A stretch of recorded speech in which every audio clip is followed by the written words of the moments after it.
नमस्कार दोस्तों, स्वागत है आज की इस वीडियो में। आज हम पढ़ने वाले हैं मैनर। अंग्रेजी बोलते समय हमें कुछ शिष्टाचार यानी मैनर्स का ध्यान रखना चाहिए, जो हमें बहुत अट्रैक्टिव बनाता है। तो सबसे पहले बात करेंगे, जब हम किसी व्यक्ति से कुछ मांगते हैं, जैसे कहते हैं कि क्या भैया भैया क्या आप मुझे पेन दे सकते हैं, या हम कहते हैं कि भैया आपके पास जो किताब है वो मुझे दे दीजिए। तो ऐसे कहने के बजाय अगर हम कहें भैया प्लीज़ आप वो किताब मुझे दे दीजिए, तो कितना अच्छा लगेगा। तो मांगना, जब हम किसी वस्तु मांगते हैं, किसी वस्तु को किसी व्यक्ति से, तो प्लीज़ या काइंडली बोल सकते हैं। दूसरा है महत्व दिया जाना, यानी कि जैसे कि हमने मांगा किसी से, कहा कि भैया प्लीज़ हमें बुक दे दीजिए केमिस्ट्री का। तो जैसे उसने दिया तो हमने क्या कहा, थैंक यू, या हमने कहा कि थैंक। लेकिन थैंक कहने के बजाय थैंक यू ज़्यादा अच्छा लग रहा है, तो इसीलिए हमें थैंक यू बोलना चाहिए। और तीसरा पॉइंट धन्यवाद। और जब कोई हमें थैंक यू बोले यानी धन्यवाद बोले, जैसे ही थैंक यू बोलता है बुक देने के बाद से, तो लेने के बाद से, तो हम बोलेंगे वेलकम, नॉट मेंशन, या माई प्लेज़र, यानी मुझे खुशी हुई, ऐसे बोल सकते हैं। और ये बेहद ज़रूरी होता है, क्योंकि शब्द हमारे लिए मायने नहीं रखते, हमारे लिए व्यवहार मायने रखते हैं, और ये एक व्यवहारिक रूप बनाता है समाज में। हमें जब हम व्यवहारिक रूप से काम करते हैं तो बहुत इज्जत और सम्मान मिलता है। इसीलिए इन सब बातों को बहुत बेहद ज़रूरी है कि ध्यान रखें। चौथा है आपने सुना नहीं या ध्यान नहीं दी।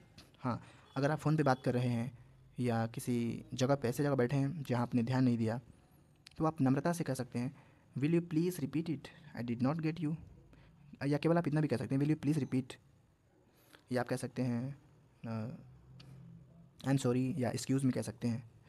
अब चौथा पॉइंट है, चौथा हो गया, पाँचवा पॉइंट है, पहले आप जब हम अपने बड़े या जो हमसे ओहदे में बड़ा है, या हमसे उम्र में बड़ा है, या हमारे ही उम्र का क्यों ना, हम उम्र का क्यों ना है, अगर हम उसकी सम्मान करते हैं या उसको हम दिल से मतलब सम्मान करते हैं, तो आप ऐसे कहते हैं कि पहले आप खाइए, पहले आप बैठिए, पहले आप लीजिए। तो आप इंग्लिश में कह सकते हैं आफ्टर यू, यानी पहले आप फिर मैं।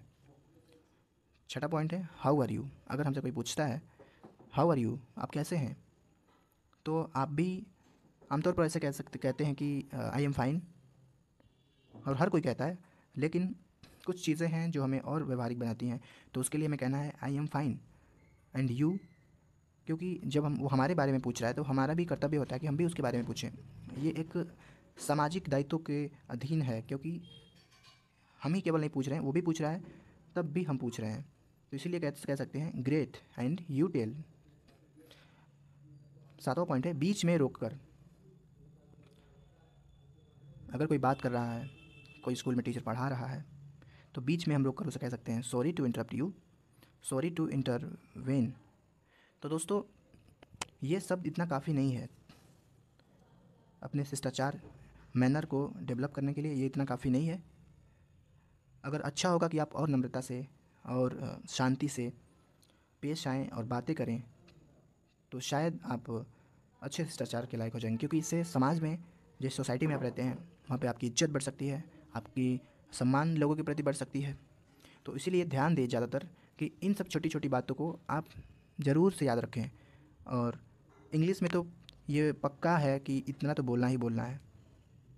तो ये वीडियो कैसा लगा? अगर ये वीडियो अच्छा लगा तो आप वीडियो को लाइक कीजिए, कमेंट कीजिए और बताइए कि कैसा लगा आपको। अपने दोस्तों के साथ शेयर कीजिए, जिससे वो भी सीख जाए शिष्टाचार जब इंग्लिश बोले।